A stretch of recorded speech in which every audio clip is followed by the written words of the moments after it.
O que começa como uma noite de diversão termina em assassinato. Essa é uma história de acampamento que virou um total pesadelo. Oi, esse é o Difícil Acreditar. E se você gosta de vídeos reais, já deixa o seu like e se inscreve, que é para não perder nada. Agora sim, bora pro caso.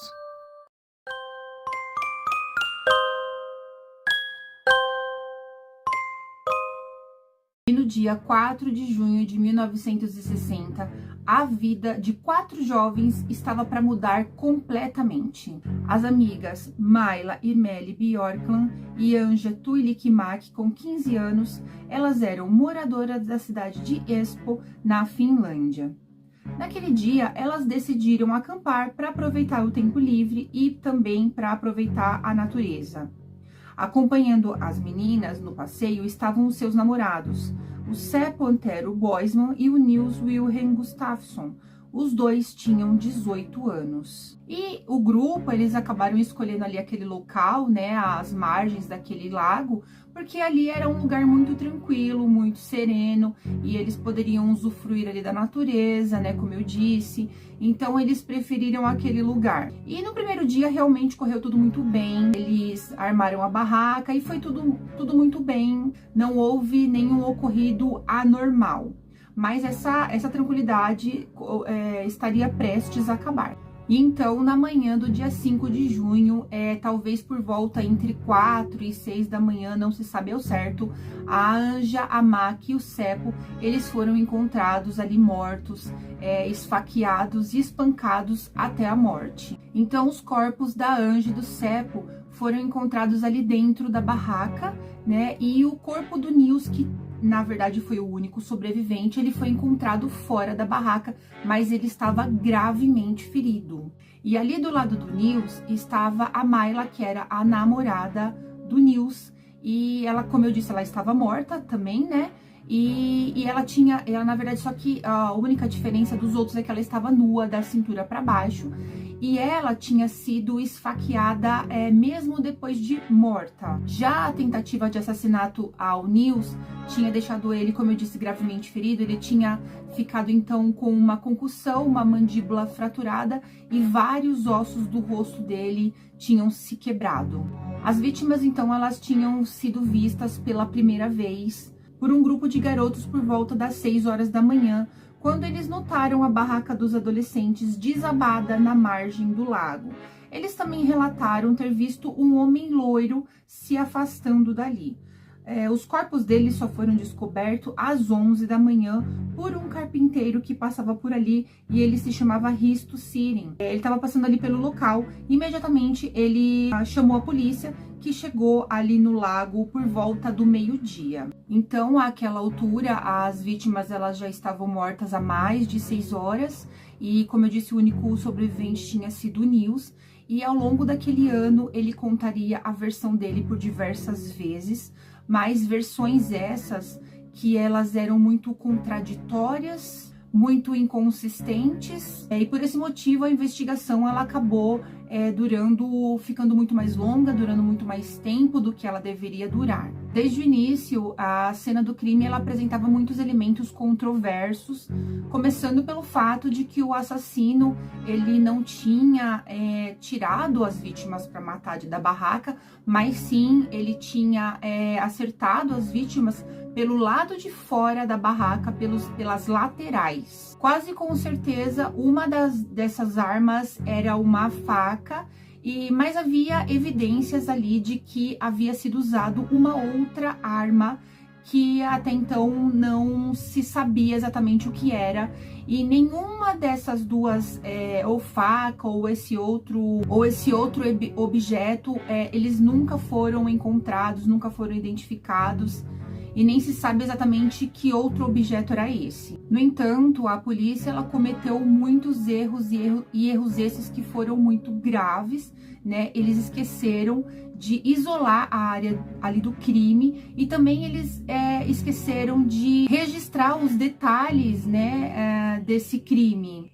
Eles acabaram deixando que a multidão entrasse ali, atrapalhasse toda a cena. Muitos outros policiais também entraram ali e mexeram na cena. Muitos objetos nunca foram encontrados, porém os sapatos do Nils que haviam sumido, eles foram encontrados no local ali próximo do local do crime. Agora, eu vou falar um pouquinho sobre a investigação, né? Como eu disse, o assassino, ele não havia ferido as pessoas pelo lado de dentro da barraca, mas sim pelo lado de fora da barraca, com algum objeto contundente que não havia sido nem identificado. Uma outra era a faca e um objeto que não havia nem sido identificado, e nenhuma dessas armas foi encontrada. O assassino, então, ele acabou pegando algumas coisas dali, ele acabou levando alguns itens. Uma delas foi a chave das motos das vítimas, mas ele acabou deixando as chaves para trás em algum momento. E uma outra coisa que também sumiu, como eu disse para vocês, foram os sapatos do Nils, que foi o único sobrevivente. E ele tinha sido encontrado por ali a mais ou menos 500 metros ali do local do crime. Uma outra coisa foi que a polícia, como eu disse para vocês, a polícia não isolou o local e nem anotou os detalhes, né, desse crime, da cena que estava ali. E isso permitiu com que as pessoas entrassem e bagunçassem toda a cena do crime, e depois já não tinha mais muito o que ser feito, né? Então, como eu disse para vocês, eu já tinha dito, isso foi um erro gravíssimo, o que acabou custando muito na investigação. Outro erro também que foi muito grave foram os policiais terem chamado soldados para estarem ajudando a procurar itens de repente espalhados por aí, para ajudar na investigação, e isso também acabou com que eles bagunçassem ainda mais a cena do crime. A Mayla, a namorada do Nils, ela foi encontrada despida, como eu disse, da cintura para baixo, e ela estava no topo da barraca. Ela havia sofrido o maior número de ferimentos de todas as outras vítimas. Ela foi esfaqueada várias vezes após a sua morte, enquanto os outros 2 adolescentes, eles foram mortos assim com menos brutalidade. O Nils, ele também foi encontrado deitado no topo da barraca. Ao longo da investigação, a polícia, ela conseguiu registrar muitos dos relatos oficiais das suas descobertas, e ela, como eu disse, não isolou a área, deixou a área aberta a muitas contaminações. De fato, logo após a polícia sair, muitos curiosos, campistas, pessoas descuidadas quase destruíram assim por total a cena do crime, e na tentativa de corrigir esse erro, a polícia pediu a ajuda de soldados de outras localidades para procurar itens que faltavam, o que acabou piorando muito, né? Mas muitos dos itens que eles poderia assim ajudar a solucionar esse crime nunca foram encontrados. Agora nós vamos falar sobre os suspeitos. E foram muitos os suspeitos nesse caso, mas tiveram alguns que foram assim mais, vamos dizer, mais notáveis. Um deles foi o Valdemar Gillstrom. Muitas pessoas suspeitavam dele, o nome dele era Carl Valdemar Gillstrom. Ele era um detentor de quiosques de Ota, conhecido por ser muito hostil em relação aos campistas, ele era. A polícia, ela não encontrou provas concretas para ligar ele aos assassinatos reais. Eles eram um pouco céticos em relação às supostas confissões que ele teria feito, porque o consideravam uma pessoa perturbada. Ele se afogou no lago Boron no ano de 1969. Provavelmente tinha sido de suicídio. As pessoas na cidade sabiam que o Gillstrom, ele era uma pessoa muito violenta. Ele derrubava as barracas, ele atirava pedras nas pessoas que passavam ali na rua. E muitas pessoas disseram mais tarde que viram ele voltar ali da cena do crime, mas essas pessoas tinham medo de denunciar ele, porque, como eu disse, ele era uma pessoa muito violenta, e ele era uma pessoa que não era uma pessoa muito certa das ideias, era o que parecia. Um outro erro muito grave da polícia ali nessa história foi que eles nunca fizeram um teste de DNA no Gillstrom, e agora era muito tarde para ser feito, né?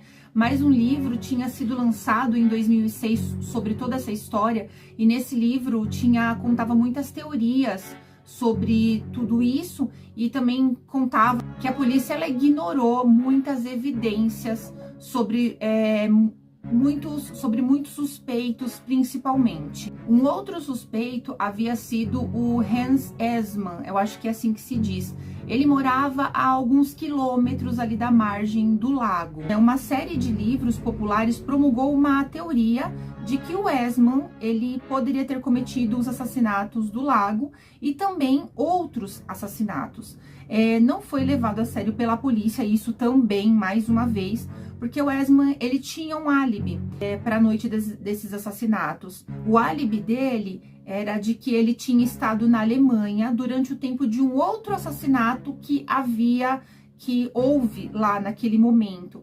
Então, na manhã do dia 6 de junho de 1960, ele apareceu em um hospital em Helsinki com roupas totalmente ensanguentadas. E um outro suspeito, que na minha opinião foi um suspeito assim talvez mais plausível, foi o próprio Nils. E em março de 2004, 44 anos após os assassinatos, ele foi preso. No início de 2005, o Bureau National de Investigação da Finlândia declarou que o caso havia sido resolvido com base em novas análises forenses. Segundo esse comunicado, o Nils ele estaria bêbado e tinha sido excluído da barraca quando ele atacou o garoto, quebrando a mandíbula em uma luta que o levou a cometer os 3 assassinatos. O julgamento começou no dia 4 de agosto de 2005. O advogado de defesa de Nils argumentou que os assassinatos foram obra de um ou mais forasteiros e que o Nils ele seria incapaz de matar 3 pessoas, dada a extensão dos seus ferimentos. Sempre se soube que os sapatos usados pelo assassino e deixados por ele a 500 metros pertenciam ao Nils e que ele foi encontrado descalço. A análise moderna do DNA foi significativa para a acusação, porque mostrou que o sangue das 3 vítimas assassinadas estava ali no lugar, mas o de Nils estava completamente ausente. A promotoria disse que seguiu que Nils deveria ter sido esfaqueado em um momento diferente do ataque às vítimas assassinadas e que a única explicação era que as feridas da faca de Nils foram auto-infligidas depois que ele cometeu os assassinatos e tirou os sapatos. A promotoria ela tentou apoiar o caso com a identificação de 2 observadores de aves de Nils como o homem que eles observaram no local do crime e uma afirmação de que, enquanto estava sob custódia, ele fez uma observação incriminadora. Apesar de eu achar o Nils o suspeito assim mais plausível de toda essa história, a única coisa que eu acho muito estranha em tudo isso é o fato dele realmente ele estava muito machucado. Qual o intuito dele de colocar os sapatos dele a 500 metros dali, esconder a 500 metros dali? Para mim não faz muito sentido isso, e depois voltar e cair ali do lado da namorada dele que já estava morta. Eu acho que isso talvez não faça muito sentido. Eu acho ele o suspeito mais plausível, mas ainda acho que não foi nenhum desses assassinos. No dia 7 de outubro de 2005, ele foi absolvido de todas as acusações. O Estado da Finlândia pagou para ele 44 mil euros por todo o sofrimento mental e também pela prisão preventiva. Mas ele também queria processar os jornais finlandeses, difamação, mas ele acabou que não conseguiu processar eles. Ele foi impedido disso. Ainda assim, muitas pessoas ainda suspeitam do Nils. E nunca mais nenhuma evidência de crime ou qualquer coisa foi se falada sobre essa história. E esses assassinatos do Lago Boron continuam até hoje sendo o maior mistério da Finlândia. E esse foi o nosso caso sinistro de hoje. Gente, depois conta aqui nos comentários quem que vocês acham que possa ter sido o assassino. Se vocês acham que realmente foi o Nils ou não, conta aqui, eu quero saber, tá bom? Então, gente, é isso. Espero muito que vocês tenham gostado. Até o próximo vídeo, até a próxima segunda, até o próximo caso. Tchau!